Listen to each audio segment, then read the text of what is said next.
My name is Rob Busher, and I'm going to be moderating this panel. This is the Manufacturing Enemies, the Alien Enemies Act Then and Now, our second plenary of the day.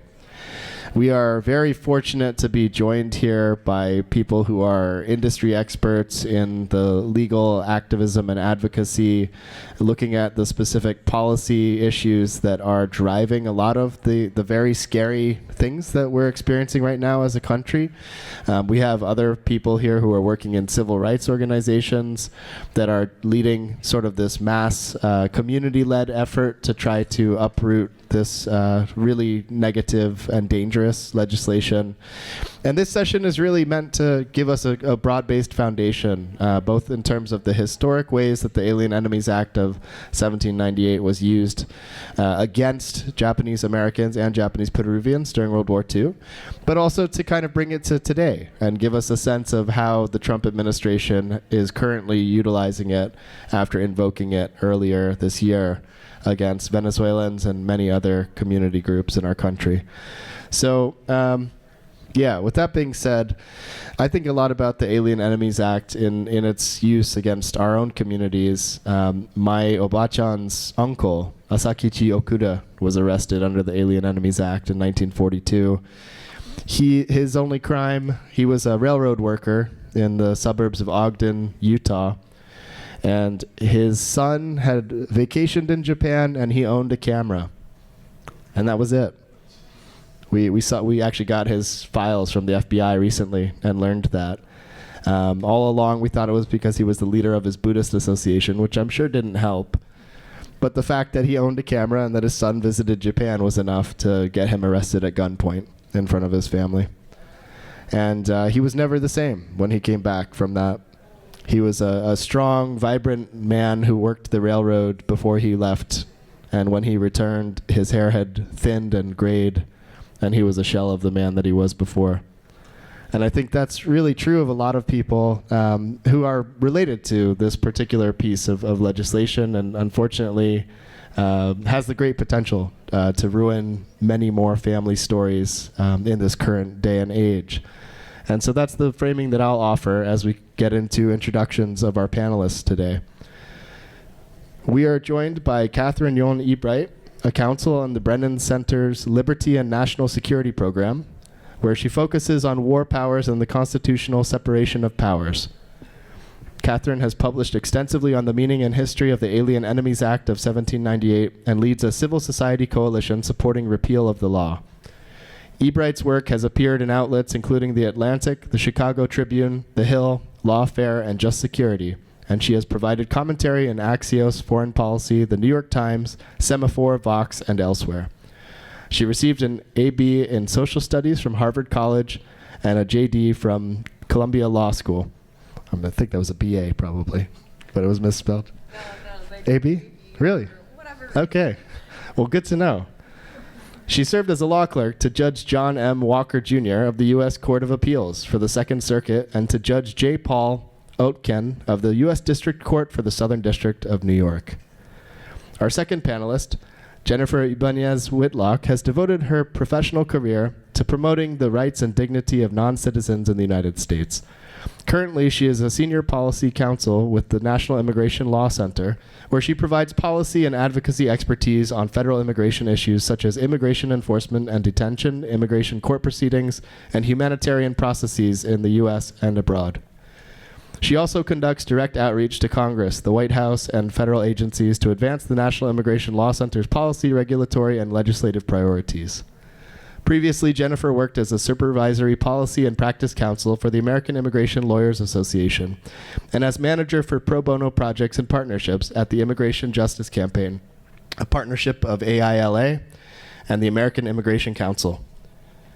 Jennifer was also a practicing immigration attorney for close to a decade, working on behalf of individuals, families, and businesses. Our third panelist, Grace Shimizu, is the daughter of Susumu Shimizu, who immigrated from Hiroshima, Japan, to Peru in the 1920s. Following the blacklisting of the family business, her father was detained in the U.S. military base in Panama in 1944 and then imprisoned in Crystal City internment camp for the purpose of hostage exchange. He was released from camp in 1947 and settled in California. Shimizu serves as director of the Japanese-Peruvian Oral History Project and of the Campaign for Justice Redress Now for Japanese Latin Americans. Our final panelist, Larry Oda, a third-generation Japanese American, was born in Crystal City during World War II and lives in Monterey, California. He earned his bachelor's and master's degrees from California State University, Fresno.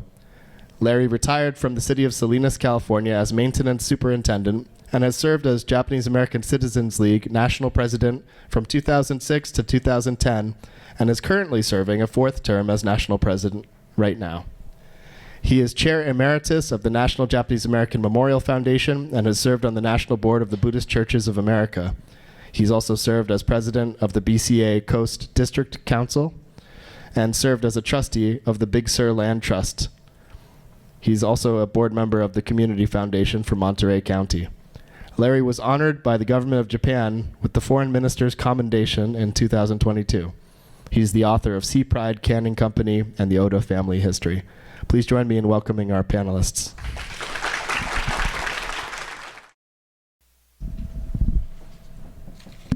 All right, now we're on. Thank you, Rob, for that introduction, and thank you to the CCPC team for inviting me to be here. The Crystal City Family Internment Camp holds so much of the Alien Enemies Act's history, and it really illustrates the history of all of you, your parents, your grandparents. It illustrates how outdated and dangerous the Alien Enemies Act is. And as someone who's worked on this law for much less time than all of you have been aware of its history and its impact on people, I again am just honored to be in this space speaking to you. I come to the Alien Enemies Act as a lawyer by trade, and as someone who, having read very much about its history in the past year and a half, 2 years, feels very impacted by it as a person, an American citizen. But today, I will be addressing it principally from the law side to break things down for this audience. And so you can see I have excerpted for you the key text of the Alien Enemies Act. But before we get into the text, I'm going to talk a little bit about the history that dates back to 1798 when this law was passed. In 1798, the United States was a fledgling country. It was in its first international conflict. It was with France over debts that we refused to pay from the American Revolution. The French wanted us to pay the debts. We didn't want to pay the debts. They started harassing American merchants in the Mediterranean, in the Atlantic, and so we ended up in this naval conflict with France. And this fledgling country, our Congress, President Adams, they were very afraid that this conflict was going to escalate into a major ground conflict, not unlike the American Revolution itself that we fought with Britain.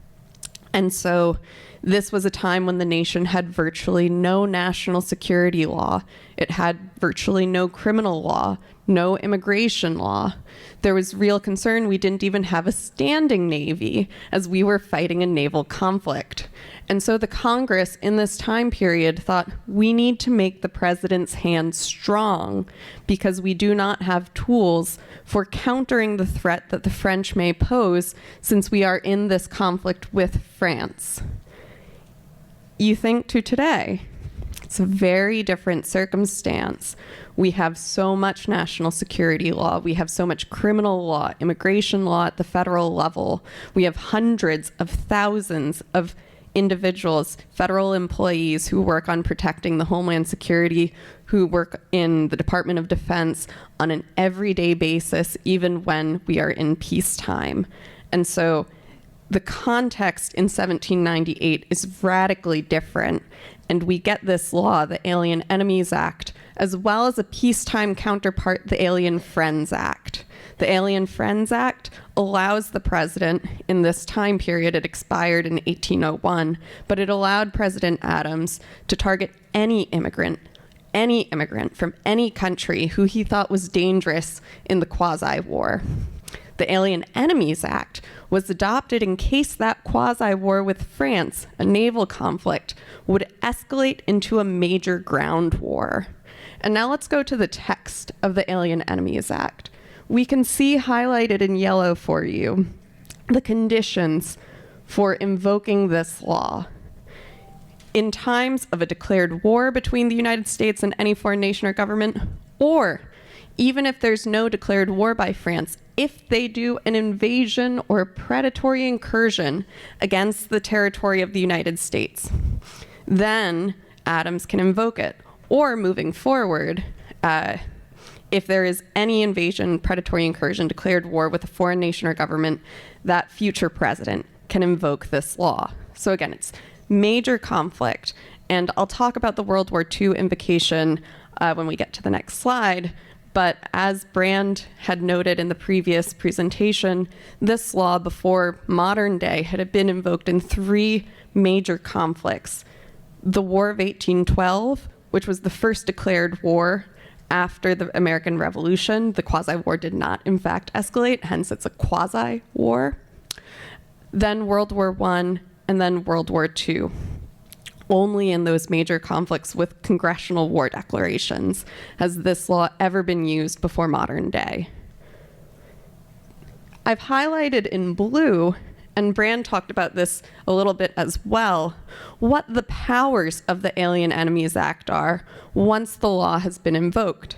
So all the native citizens, denizens, are subjects of the hostile nation. So that's anyone born in the hostile nation or anyone who holds the citizenship of the hostile nation. So think about what it means to say anyone born in a place. Let's say you were born in Japan, but then you moved to Peru and you decided to change your citizenship. So you're no longer a Japanese citizen. You no longer owe formal legal allegiance to Japan. You decided you wanted to repatriate and become a citizen of Peru. The fact that you have no legal connection, you owe no allegiance to Japan, does not matter under this law. All that matters, your personal choice does not matter. All that matters was you happened to be born in Japan. You know, your parents were Japanese. And so there's a rough proxy for ancestry here based on that nativity, in addition to the citizenship. And those people who have that connection to the hostile nation are liable to be apprehended, restrained, secured, i.e. interned, and removed as alien enemies, or deported as alien enemies. And the manner and degree of the restraint to which they shall be subject and in what cases, that is for the president to decide. When someone gets interned or expelled, that is the president's decision. What you may note is absent from this text is any due process protection. There's no guarantee of a hearing. There's no guarantee of judicial review. There's no standard for saying a person must actually be dangerous. They must have committed some sort of crime. They must be conducting espionage. None of that is actually in this law. The only thing in this law is, were you born in the country? Do you hold the citizenship of the country? And has the president said you should be interned or expelled? And so let's move on to how this actually played out in the World War II period. There were 3 proclamations at the start of the war, proclamations 2525, 2526, 2527.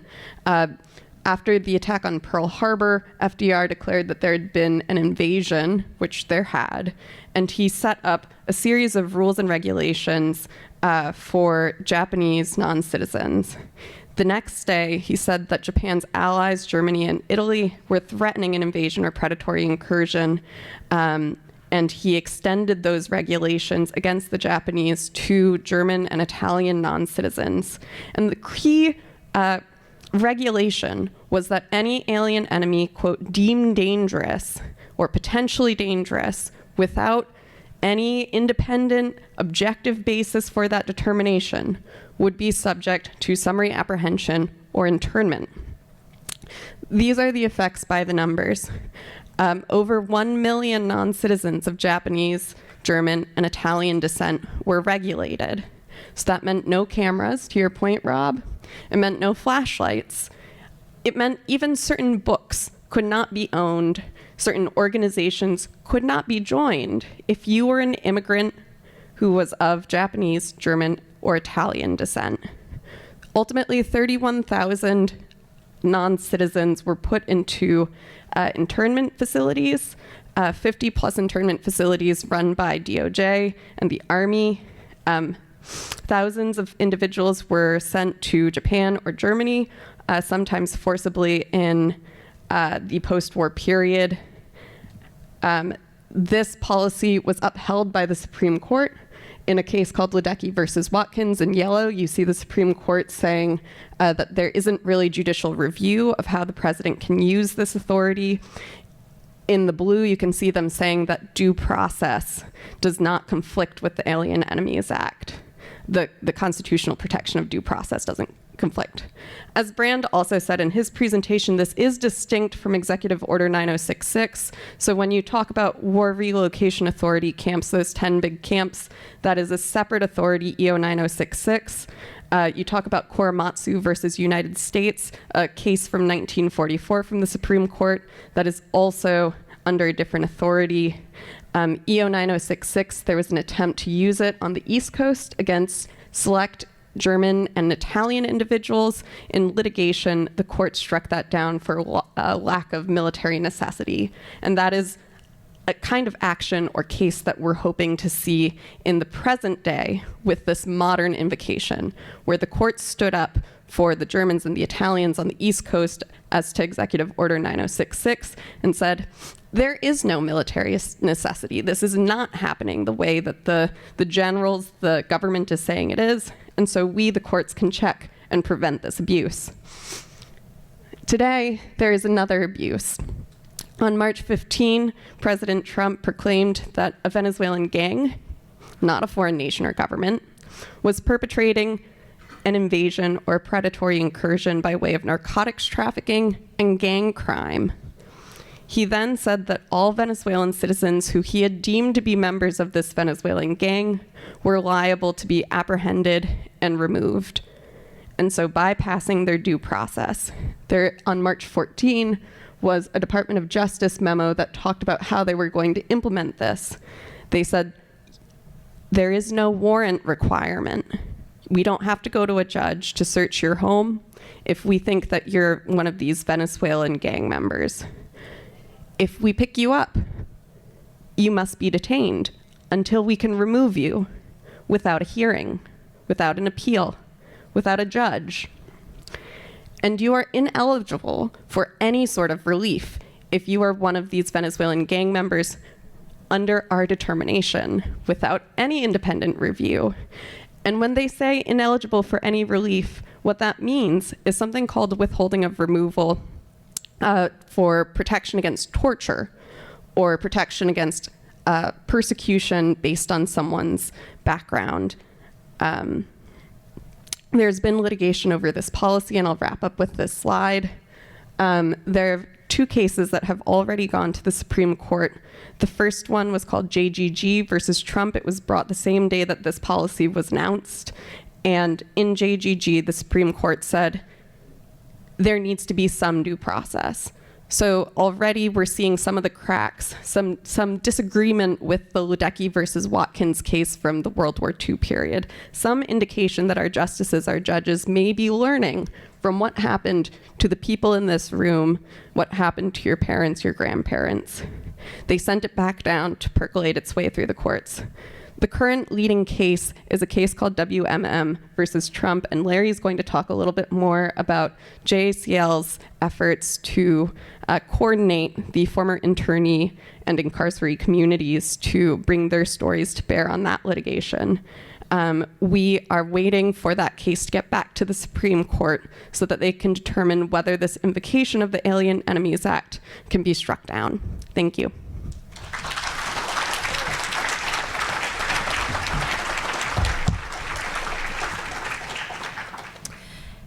Good afternoon, everyone. I'm Jennifer Ibanez Whitlock with the National Immigration Law Center. First, thank you to the committee for inviting me to speak on this panel. I am deeply honored and humbled to be here.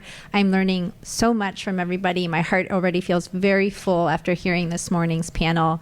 As a mother and parent, I I sat with those stories I can feel the linkage through time. Why is a immigration policy organization dedicated to the rights of low-income immigrant communities looking at the Alien Enemies Act? Well, I think you are all able to see the connections. The same threats, the same racism and militarism and willingness to deprive people of due process that your families have experienced, modern day immigrants are feeling it now. What I'm going to do with my remarks is just kind of give you a lay of sort of an orientation to the work that we've done and what we've been tracking, beginning with the slide that I have up here, which is our timeline. Many of you probably were following along as it was happening in real time, but if you're like me, March already feels like a very, very long time ago. So I'll start with the March 15 flight. So we know a lot, and I'll caveat this slide with, this is to the best of our knowledge. So much of what's happened with the modern day invocation of the Alien Enemies Act is cloaked in completely secrecy. There are still people who were sent to El Salvador under the Alien Enemies Act whose names remain unknown. So we know that 3 flights left the United States with both Venezuelans and Salvadorans. So this is where we just see one example of how dangerous this law is, which is that while it was ostensibly, as Catherine said, targeting members of the Tren de Aragua, this Venezuelan gang, the United States sort of ensnared essentially other nationalities. We believe that these other Salvadorians that were sent, they included actually, I'll pause here to say we actually think there were other nationalities. We suspect there were some Nicaraguans, and we know that there were some women that were originally put on this flight who were returned by the government of El Salvador because essentially we think they said, we only agreed to take the Tren de Aragua, folks. Why are you sending us these other people? But the Salvadorians that were sent on this flight, we actually think are likely to be like Bukele and political enemies, individuals who were prepared to testify here in the United States against him in open court, who were put in the flight. But again, we actually know very little about the Salvadorans. We know much more about the Venezuelans because of the, as I'll discuss in a second, because of the hostage exchange.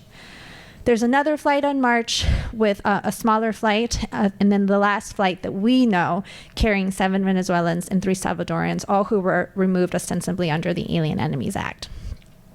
In June, you may know this name from many news articles and from tremendous advocacy on behalf of his situation. Kilmar Abrego Garcia, who was a Salvadorian man sent to CICOT, which is the Salvadorian jail, in violation of a court order. So he actually had a limited form of protection, was mistakenly sent to El Salvador, but was returned. And his legal fight continues. So again, another example of how dangerous this law is, because he wasn't actually removed under the Alien Enemies Act, but nevertheless, he's become sort of part of the story. And then lastly, July 18th is when we saw this exchange of Venezuelans for 10 U.S. citizens, which to me just, it's a real gut punch to think that we continue to use human beings in this way as hostages, essentially. I mean, that's how we have been talking about these individuals. And as far as we know, we think there are about 35 Salvadorans who actually remain in El Salvador. So how did this come about? Very briefly, the Department of Homeland Security, which has only been around for approximately 23 years, but carries, I think, a lot of the similar responsibilities and duties that we've seen in prior agencies. They were the ones who did the arrests. They were the ones who detained individuals under immigration law. It was only after many of these men were originally detained that they were even told that they were going to be removed under the Alien Enemies Act. And then you had the immigration attorneys representing the government, or the ICE attorneys. They did their part. It was where they would often make these allegations based on little to no evidence. They also moved very quickly to try to actually close the immigration court cases that were pending for these individuals, in a way that I think is a real attempt to sort of like destroy the evidence, if you will, so that they could essentially remove them under the cover of darkness, which is exactly how these flights went about. And then you also have the ICE officials and subcontractors who operate the detention facilities. You may be aware that we have a lot of immigration facilities, but you may not be aware that close to over 90% of them are actually operated by for-profit companies. And so it's not just government officials, but it's also people who hold these subcontractor or staff positions who facilitated their removals.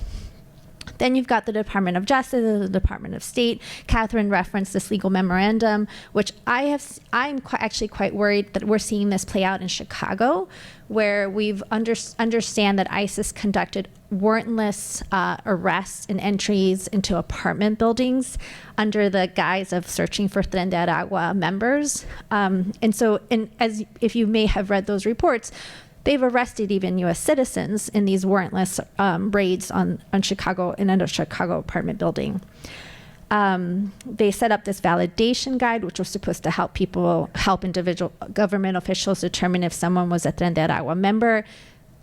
Very similar to like this idea that like having a camera or having gone to Japan, if you happen to have a certain tattoo that kind of looked like a Tren de Aragua tattoo, that was enough to get you sent to El Salvador.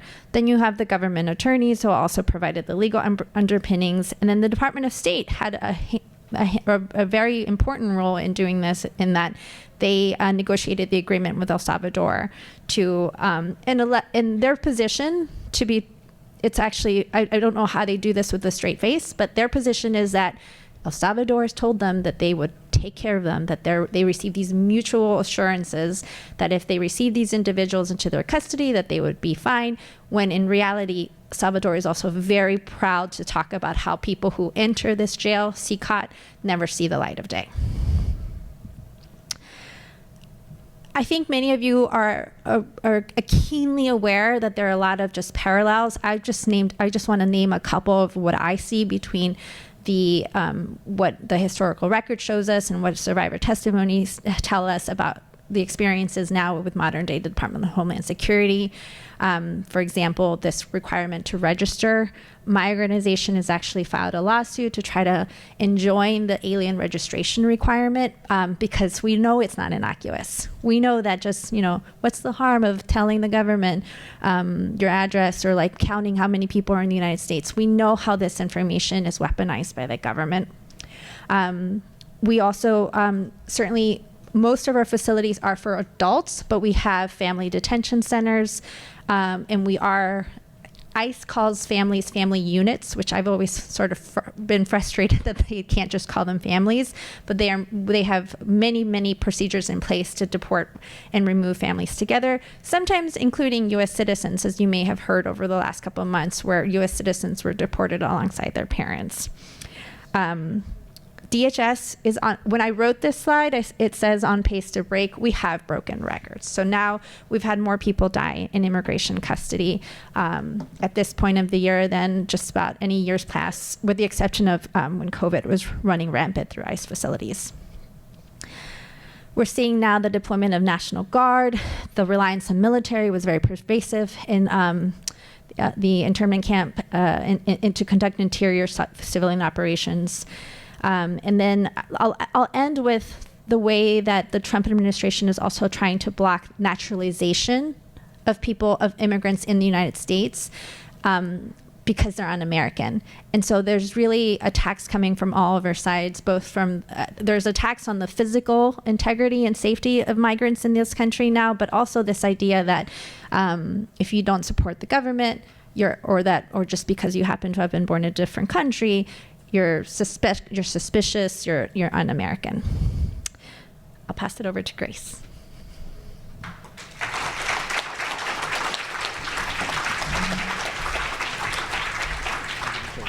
And just before Grace speaks, we're going to have a short video to introduce some of these topics.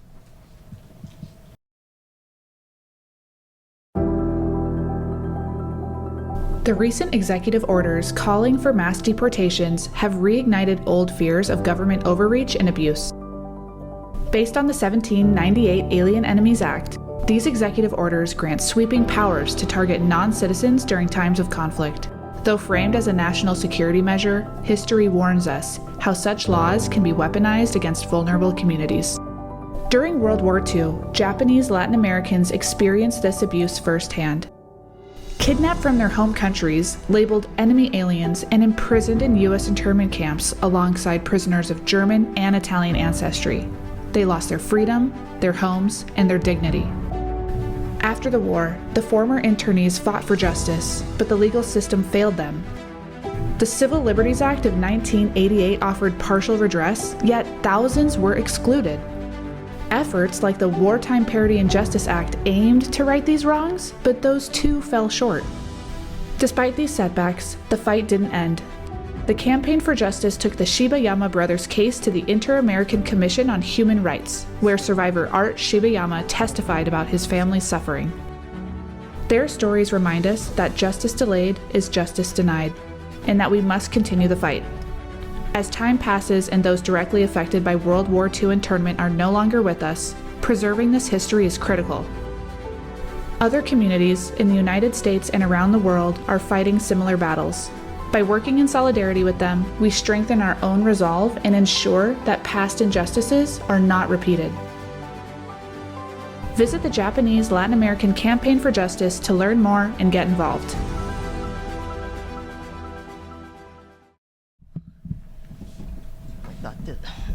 Thought this would help a little bit, but I don't know. Okay, at least I can see a little bit over here.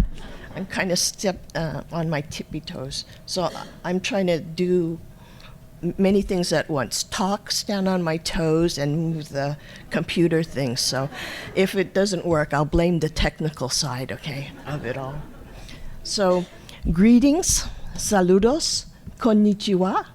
My name is Grace Shimizu, and I'm so appreciative and excited to be here with you all at this pilgrimage and honored to be part of this plenary with such learned and experienced panelists. I'm a Japanese American whose maternal Issei grandfather and close relatives on both my mother's and father's sides endured mass incarceration in 4 of the 10 U.S. concentration camps run by the War Relocation Authority. I have family members who were interned in 2 of the over 50 concentration camps and detention facility run by the Department of Justice and U.S. Army, which imprisoned over 31,000 potentially dangerous immigrant residents and citizens of Japanese, German, Italian, and Jewish ancestry in the United States and from 18 Latin American countries. Of the over 6,000 people seized from Latin America, my father and other relatives were among the over 2,200 men, women, and children of Japanese ancestry kidnapped from 13 Latin American countries.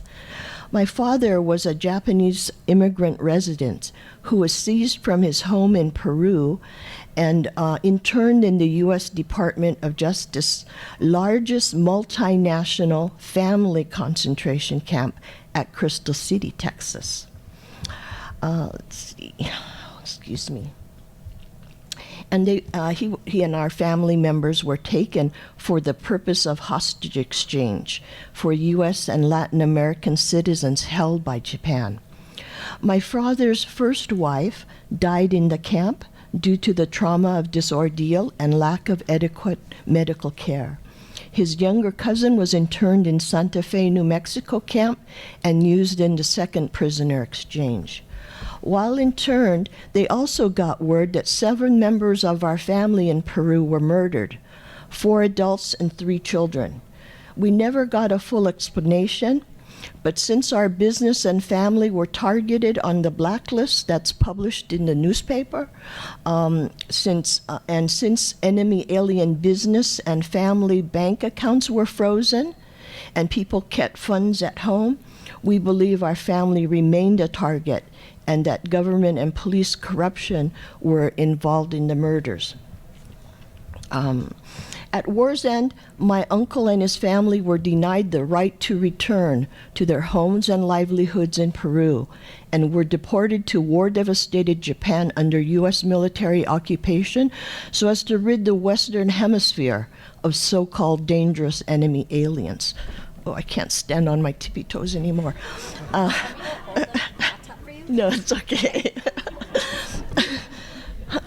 They managed to reunite with my grandmother and with other family members in Hiroshima, serving in the aftermath of the atomic bombing.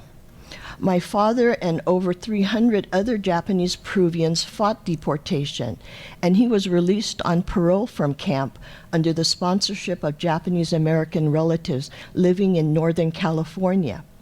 His hope was to reunite with family members remaining in Peru, but never did so. He eventually remarried and started a family with my mother in Berkeley, California.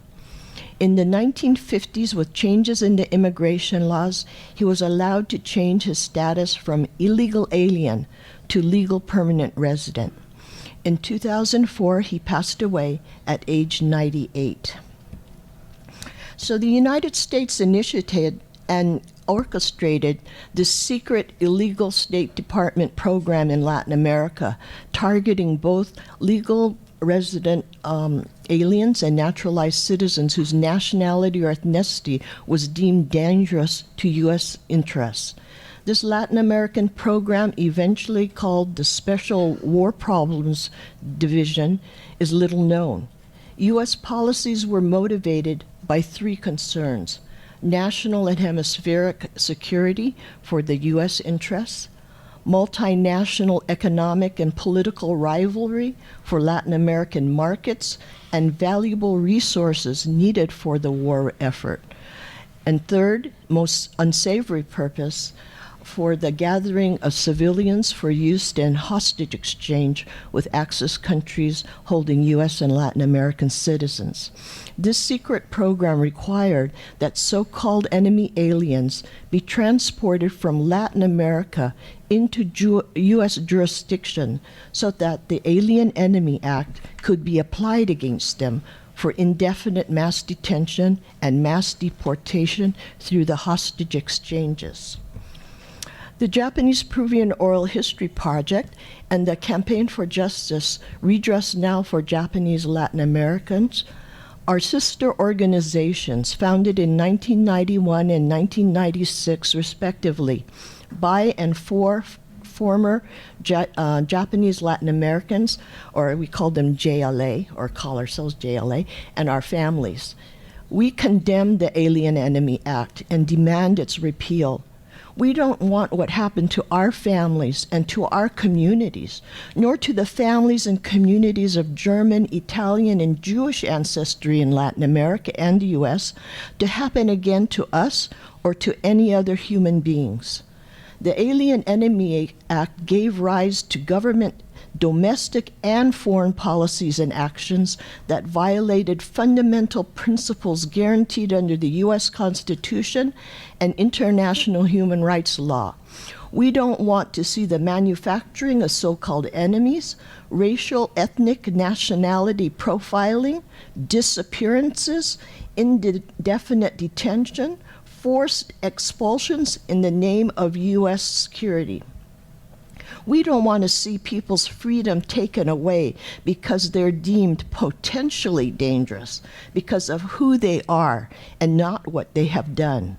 We don't want to see the U.S. joining with other countries to perpetrate forced removal, kidnapping, hostage-taking, thrusting civilians into war zones, forced labor while under U.S. military detention, confiscation of passports and identity papers, rendering people stateless, forced post-war deportations, the denial of the right to return to countries of residence or birth, the denial of the right to due process, economic exploitation, sexual coercion and assault, and the U.S. government's ongoing refusal to grant what is our right to redress and proper reparations to this day.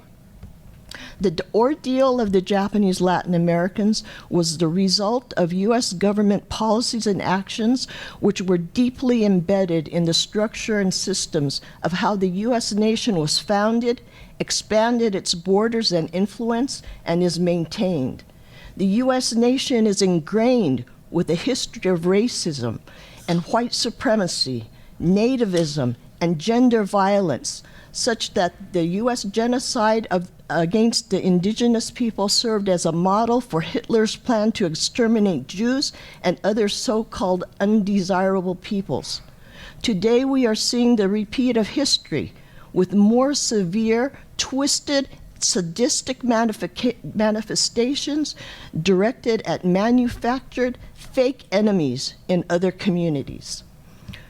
The JLAs have been waging our justice struggle for over 3/4 of a century, beginning in the concentration camps to uphold the Geneva Convention and its protection of civilians during wartime. And the Japanese learned this from the Germans in the camp. In 1988, the U.S. government granted redress to Japanese Americans, specifically U.S. citizens or legal permanent residents of Japanese ancestry who had been incarcerated. The JLAs were denied proper redress because they were classified as illegal aliens, even though it was the U.S. government that forcibly brought them to the United States for internment. This manufactured classification of non-citizenship status was used against the JLAs to limit U.S. government responsibility and liability in the redress struggle. We persevered through 5 lawsuits as well as 2 pieces of failed legislation. We could not find proper redress in the courts, the halls of Congress, nor in the White House. So we turned to the international community. In 2003, we took our case to the Inter-American Commission on Human Rights, which serves as a venue of last resort for redress of human rights violations in the Americas. In 2020, this commission published its groundbreaking decision that the U.S. government owes material and moral redress to the JLAs for long-standing violations of human rights. This decision is significant not only for our families, but for all human rights cases fighting for government accountability. Even though the violations may have occurred a long time ago, even before this commission was set up, these cases can be accepted for hearing and can secure favorable rulings, and remedies should reflect the demands of the petitioners. It underscored that the principles of equality before the law, equal protection, and non-discrimination are among the most basic human rights, and that equal protection of the law applies to nationals and aliens alike. The U.S. government has the duty to uphold our right to redress and an obligation to provide redress and reparations for wrongs that have occurred, even if they occurred a long time in the past.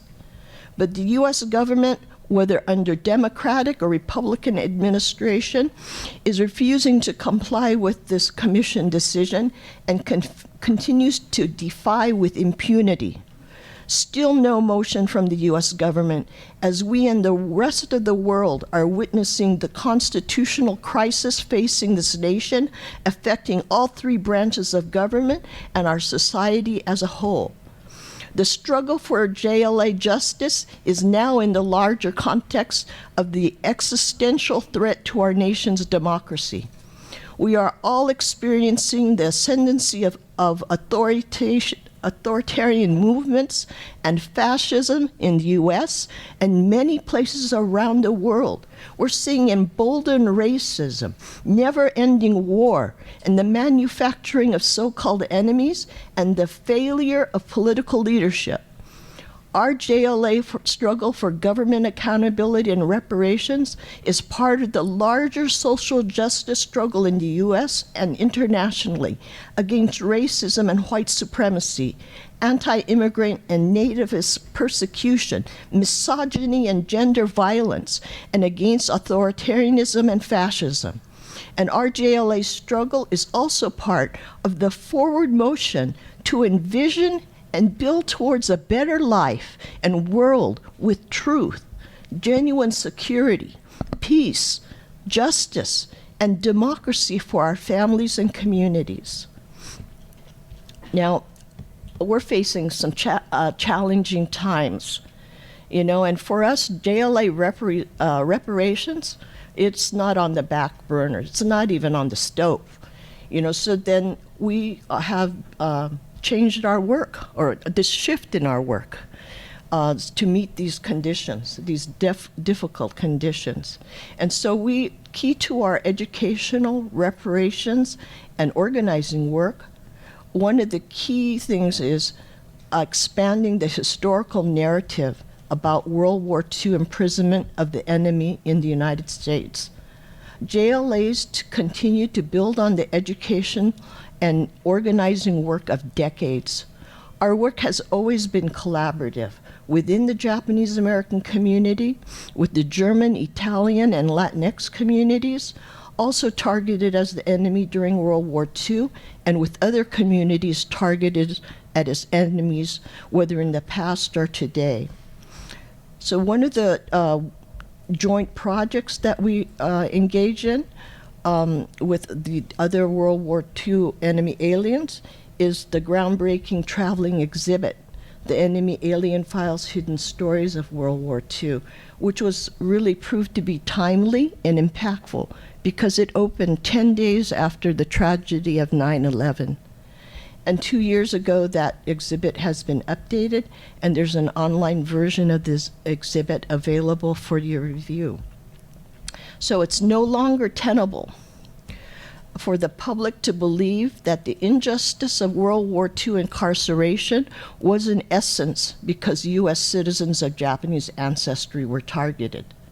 No, what we are saying is that there were more people, more camps, and the scope and severity of the violations need to be recognized.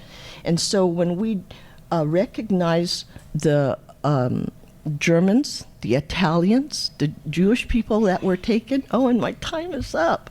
Okay, sorry. Okay, well, there's lots more to say. So anyway, but feel free to talk, you know, with the other Japanese Peruvians that are here and the folks that are doing, you know, volunteer work with the campaign and with the JPOHP. And sorry that I just went on, but there's so much to say. So, but thank you very much.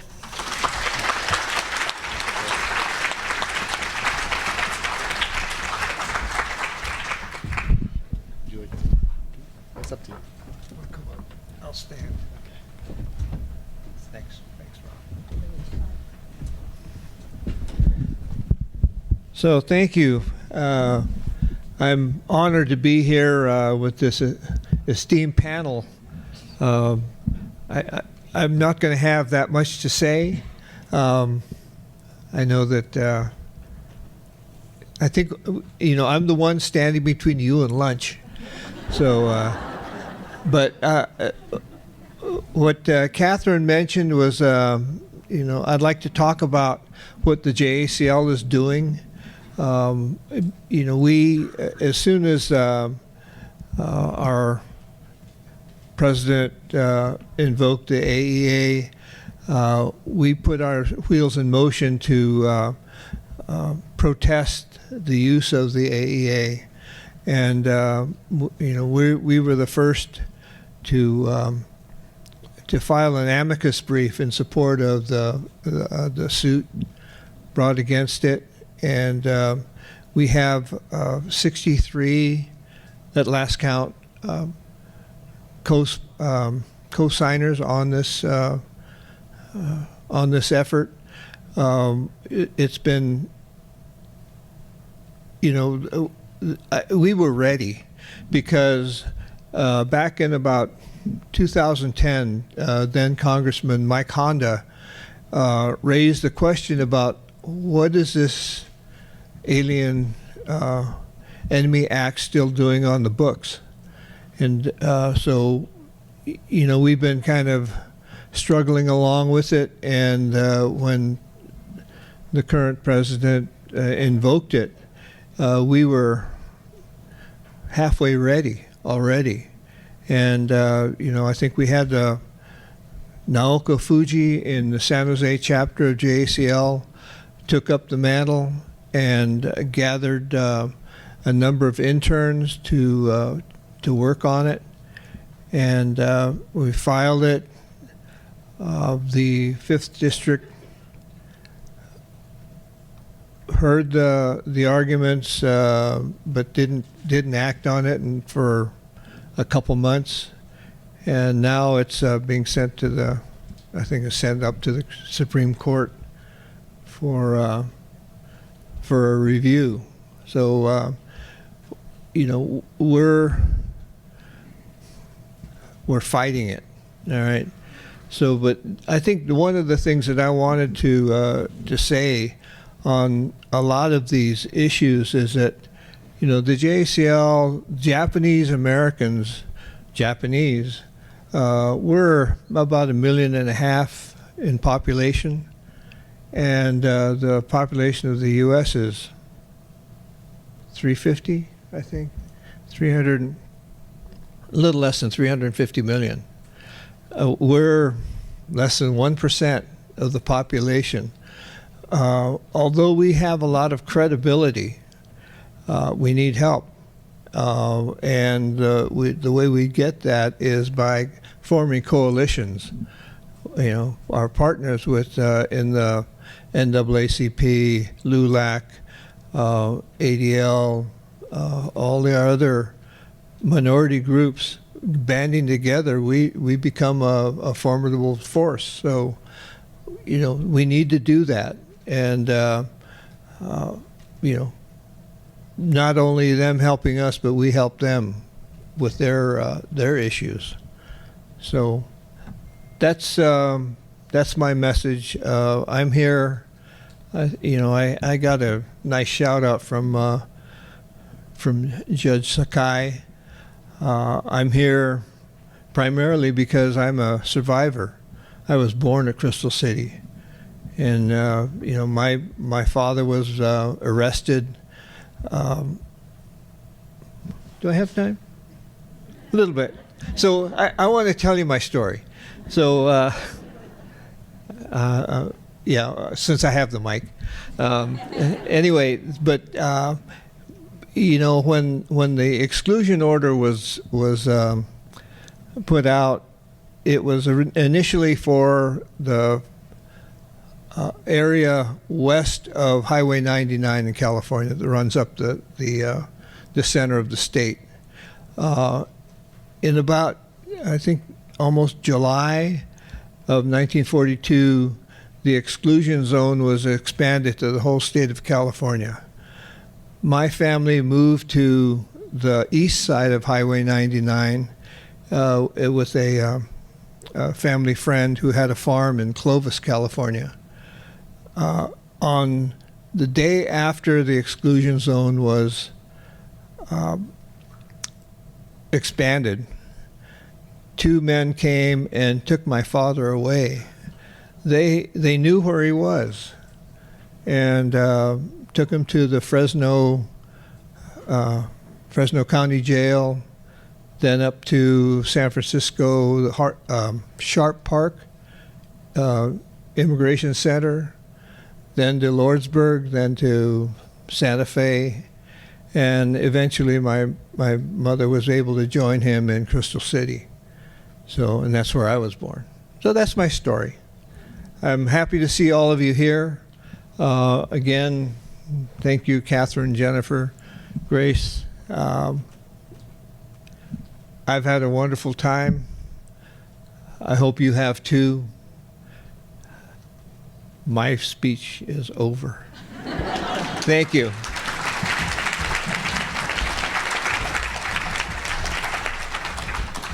All right, so we don't have very much time left. I think we are going to have to skip the audience Q&A, but I do have a couple of questions for our panelists, and then we can kind of get us into lunch, hopefully on time, and get back on schedule. this is primarily a question for Catherine, because I know you have some national security experience, but it's for everyone if they want to comment on this. We had some discussion last night about the sort of balance between national security and safeguarding of civil and human rights. How do we balance this very real need to maintain national security while also safeguarding the civil rights of foreign nationals and immigrants on U.S. soil? I think there are two things to point out here. The first is what happened in World War II under the Alien Enemies Act was a use of the law. It was not an abuse of the law. And that's very hard to hear because obviously we know that there were tremendous violations of constitutional rights when individuals from the Japanese, German, and Italian communities were regulated based on where they were born, not based on what they had done. When Japanese, German, and Italians were put into internment camps based on unsubstantiated rumors, fear-mongering about their ethnicity and their leadership in ethnic organizations, that was a violation of due process. It was a violation of equal protection. But it was a use of the law as it had been designed in 1798. What we're seeing today is an abuse of the law because gang violence is really terrible. Narcotics trafficking is a crime, but they are crimes. They are not acts of war. And so using this wartime law to try to target Venezuelan immigrants is an abuse. That's not to say that what happened, obviously, what happened in World War II is acceptable, nor is it to say that if we end up in a major conflict in the future against Russia, against China, against some foreign adversary, that starting a new internment program based on where people would be born under the Alien Enemies Act would be acceptable. And so why does this defy what we think is acceptable? First, the law is so overbroad that it can be abused in peacetime, and that's why we're litigating to say that's an abuse and you have to strike it down. Second, even in the uses, it conflicts with what we now know to be our civil rights, human rights, and constitutional protections. And one of the reasons that we know that is that there are these much narrower ways to protect the country, right? We do have all of this national security law that's been built up over the decades since World War II. There are criminal statutes against espionage, many of them. There are criminal statutes against sabotage, against attacking service members. The government, for better or for worse, has really extensive ways of surveilling populations, surveilling citizens and non-citizens alike. And criminal law applies to citizens and non-citizens alike, irrespective of where you were born. And so all of these tools that the government now has in wartime and in peacetime make us safe, and there is no need for this kind of law that allows you to put a person in a camp or put a person on a forcible repatriation boat simply based on where they were born or on a rumor that's never reviewed by a judge. And so due process, equal protection, those are values that we can uphold because we have the tools to make sure that they're followed, even if, in 1798, we didn't have those tools. Today we do. So that's why repeal is, I think, really the path forward, not, reform or some sort of half measure. Thanks very much. And you answered like 3 questions there. That was fantastic. Very efficient. Did anyone else want to comment on that idea of safeguarding civil liberties while also balancing national security? I know we've got some civil rights folks and community activists over here.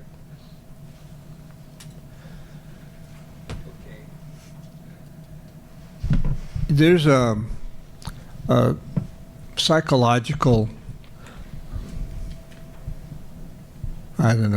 idea that, in order to trust somebody, you really have to trust them. You can't,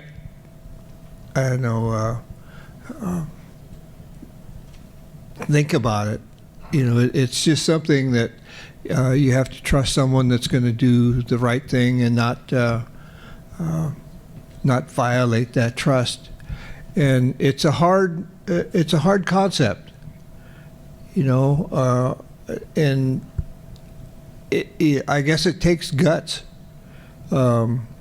intestinal fortitude, to trust someone that's going to do the right thing. And I'm not sure if I'm getting through, but it's just this concept that that is ingrained in psychology that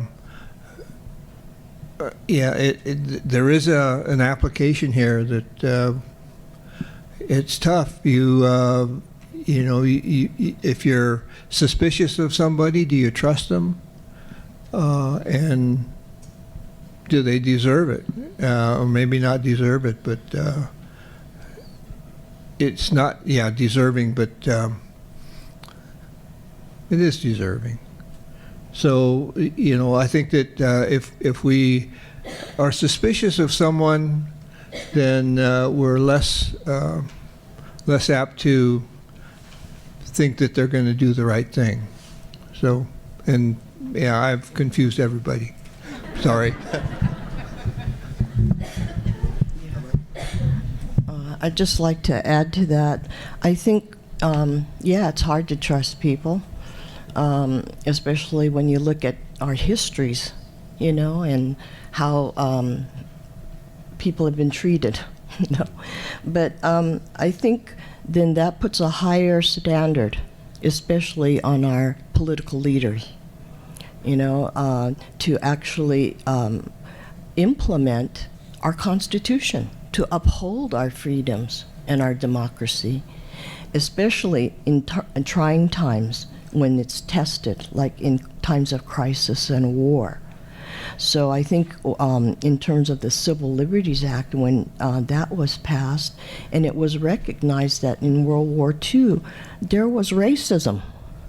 There was wartime hysteria, and there was a failure of political leadership.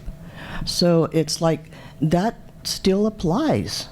Those are measures that we can look at and should hold not only our elected officials accountable to, but everybody should also be held accountable, because we have a civic duty, whether we're citizens or just residents of, regardless of whether you're a citizen here. And then I think what we're seeing now in this country is people are being asked, what are you going to do about it? Are you going to step up? What can we do? And I think that's why gatherings like this are so important. Especially when we're talking about concentration camps with our family members and our friends, and looking at, well, what do we think? Because these are scary times, and it's not like we know everything. And we got to figure it out. It's kind of like no one's going to figure it out for us. We have to, and also then put it into some kind of practice. And the thing is though, that we have a good basis to do that. We have some track record. We have some experience in doing that. And that's why we have to come together and talk and figure this out together. And it's not only within our own communities, but between communities, not just in our neighborhood, but with other neighborhoods across the nation. And then, like using the Japanese Latin American experience, ours is a diasporic movement. Our people were dispersed. So learning what that means to have responsibility for people in the United States, but also our people in other countries. And I think that kind of deepens our sense and understanding of what does solidarity mean? What does it mean for us to want to join with others beyond borders for a world that's better, and that we have the wherewithal to figure it out? We have to. If I could kind of end us on like a spirit of hopefulness or of action, is that,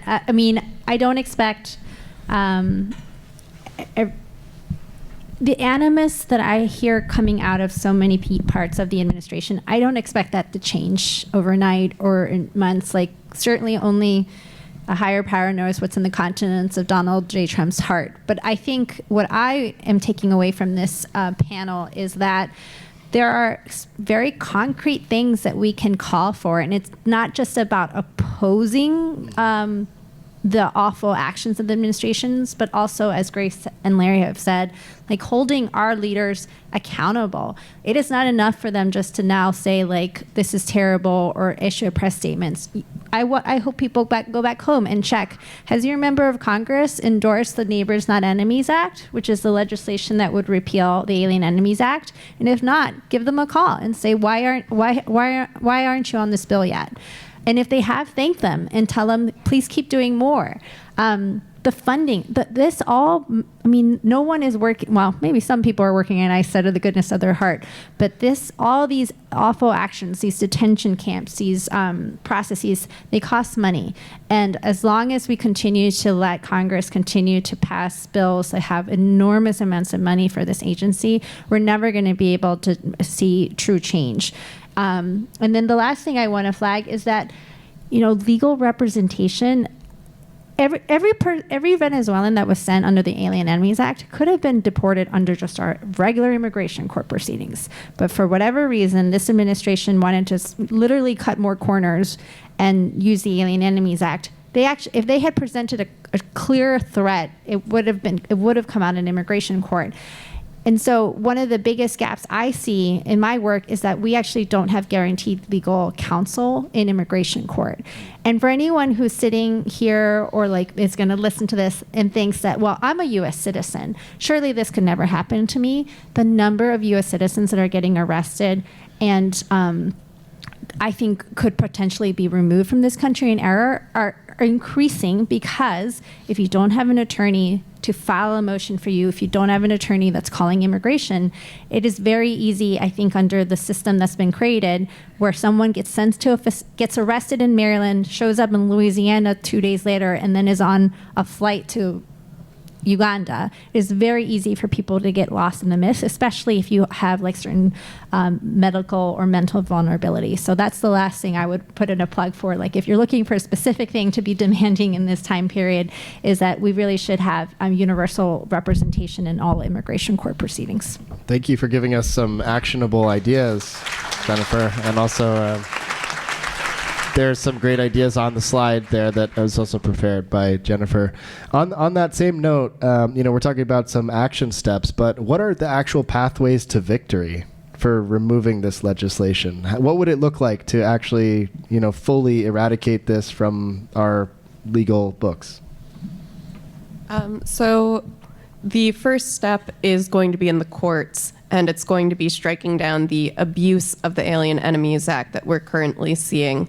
And I'd like to flag not only the JACL-led brief that Larry mentioned, but also another joint effort by Campaign for Justice, the German-American Internee Coalition, JACL, the Brennan Center, and Protect Democracy, to pull together a brief that tells the stories of individuals who were held in the 50-plus DOJ and Army facilities under the Alien Enemies Act, to tell the Supreme Court justices there were these violations of equal protection and due process. This is what happened to my father. This is what happened to my grandmother.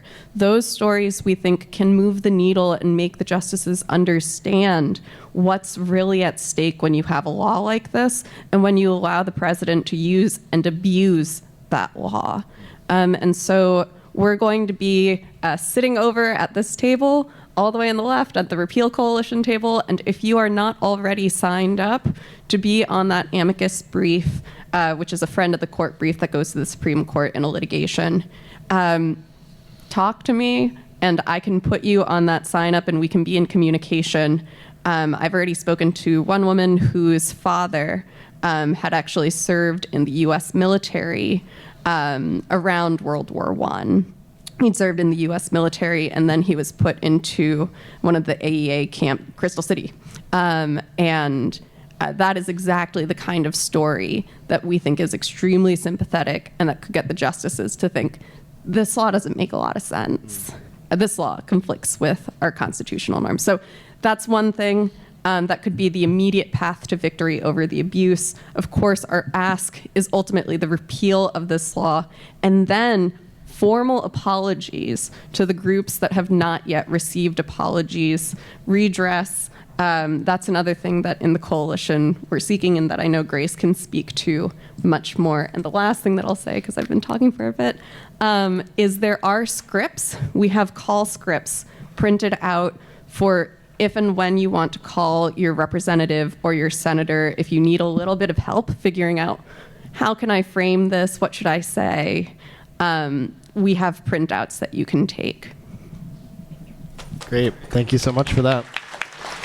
So I think we have time for just maybe one more short question, and if our panelists can keep their answers brief on this one. We have heard some concrete ways both to challenge this and then put it into action, but I'm just curious, both from our community activists and folks that are in the legal advocacy space, how do we as a Japanese American, Japanese Peruvian diasporic community best leverage our story from World War II to lead this change? And welcome any thoughts that any of you have around how to best leverage our stories in this critical moment.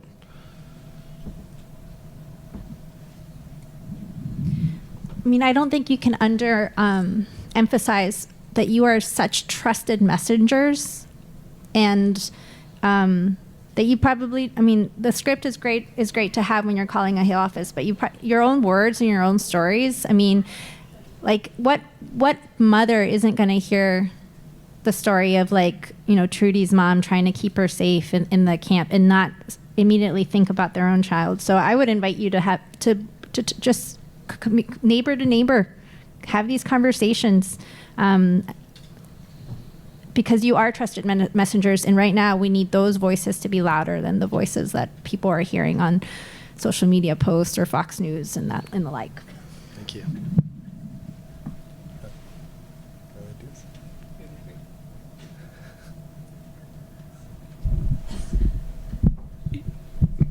One of the things that we're trying to do also is to, write to your newspapers.